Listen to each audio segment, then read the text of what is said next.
ऐसा लगता है कि गुरनाम सिंह चढ़ूनी और राकेश टिकैत जैसे तथाकथित किसान नेता खुद को नॉर्थ कोरिया के तानाशाह किम जोंग उन की तरह समझने लग गए हैं।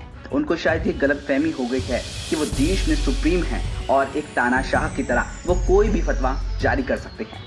लेकिन आदेश देने से पहले वो लोग भूल जाते हैं कि देश में तानाशाही नहीं लोकशाही है, जिस देश का संविधान तार तार करने की कतई इजाजत नहीं देता। अब तो आम लोग भी उनके इरादे समझने लग गए हैं। 27 नवंबर को दिल्ली बॉर्डर पर कृषि कानूनों के विरोध में शुरू हुए किसान आंदोलन के बाद गुरनाम सिंह चढ़ूनी जैसे किसान नेता खुद को प्रदेश की चुनी हुई सरकार से ऊंचा समझने लग गए थे। जनता द्वारा चुनाव में बुरी तरह से खारिज किए गए चढ़ूनी ने प्रदेश की मनोहर लाल सरकार के विरोध को लेकर कई फतवे जारी किए, जिसका नतीजा ये हुआ सरकार से जुड़े मंत्रियों, विधायकों, सांसदों और नेताओं का विरोध किया जाने लगा। गुंडागर्दी का नंगा नाच हुआ और मर्यादाओं की तमाम हदों को पार कर दिया गया। किसानों के नाम गुंडागर्दी का आलम यह था कि सरकार से जुड़े लोग अपने घरों से बाहर नहीं निकल पाते थे। अगर कोई सार्वजनिक कार्यक्रम में जाता भी था तो किसानों के भेष में गुंडों की टोली काले झंडे लेकर पहुंच जाती और नारेबाजी करने लग जाती। चुने हुए प्रतिनिधियों पर जानलेवा हमले तक करने की कोशिश की गई। गाड़ियों के शीशे तोड़े गए।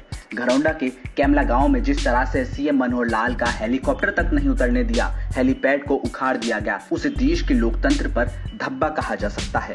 लेकिन चढ़ूनी ने बड़ी बेशर्मी से उस शर्मनाक घटना की जिम्मेदारी ली, जैसे कोई आतंकी संगठन का सरगना किसी भी बड़ी वारदात को अंजाम देने के बाद लेता है।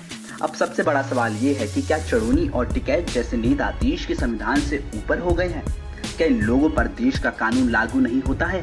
क्या खुले सांड की तरह इन्हें अराजकता की खुली छूट है? 1% से भी कम वोट लेने वाले चढ़ूनी और टिकैत जैसे नेता लगातार चुनी हुई सरकार को चुनौती दे रही हैं, लेकिन सरकार हाथ पर हाथ धरे बैठी है। आखिर ये कब तक चलेगा? लेकिन अब आम किसान भी इनकी हरकतों से अक गया है। वो भी मानने लग गया है कि ये जो लोग कर रहे हैं वो कतई ठीक नहीं है, और क्योंकि वह सिर्फ अपनी राजनीति चमका रहे हैं। मैं ये कह रहा हूँ जी, ये जो भी यहाँ आते हैं हरियाणा में लूट खसोटने की राजनीति करते हैं, अपना लूट खसोट कर यहाँ से फिर वापस चले जाते हैं। जो भी आता है यूपी से आता है, अगर ये ऐसे है तो यूपी में क्यों नहीं काम करते? जब इसके पास से सिर्फ 2.5 बीघे जमीन थी, करोड़ों राकेश टिकैत के पास आज इतनी प्रॉपर्टी हो गई है। अब भाई विश्व में मान लिया 12वां नंबर होगी, तो ऐसे ये पैसे कहाँ से आते हैं? हमारा तो ये कहना है, इसमें कहने का मतलब ये बिल्कुल गलत कर रहे हैं। इस तरह से इन्हें नहीं करना चाहिए कि बोलने की आज़ादी सबको है। ये प्रोटेस्ट कर रहे हैं तो ये करे रहो, लेकिन आम जनता को नहीं परेशानी होनी चाहिए। एक बात बताओ जी, टिकैत यूपी का है, आप खुद समझदार हैं, और 3 बार इलेक्शन आ रहे हैं, उसकी जमानत हो रही है। ये बोर्ड तो कोई उठता को नहीं, हरियाणा में राजनीति चमकाने का चक्कर है सारा।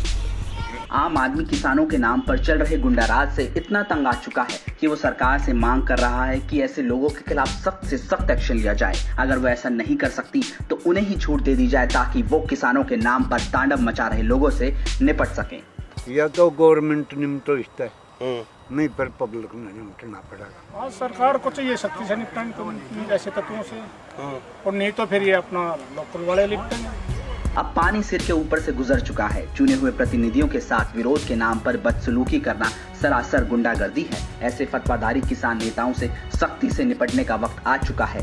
सरकार को चाहिए कि लोकतंत्र को तार तार कर रहे लोगों पर सख्त से सख्त कार्रवाई करे। अब देखना ये है कि सरकार क्या वास्तव में चढ़ूनी और टिकैत जैसे नेताओं पर कोई बड़ा एक्शन लेती है या नहीं।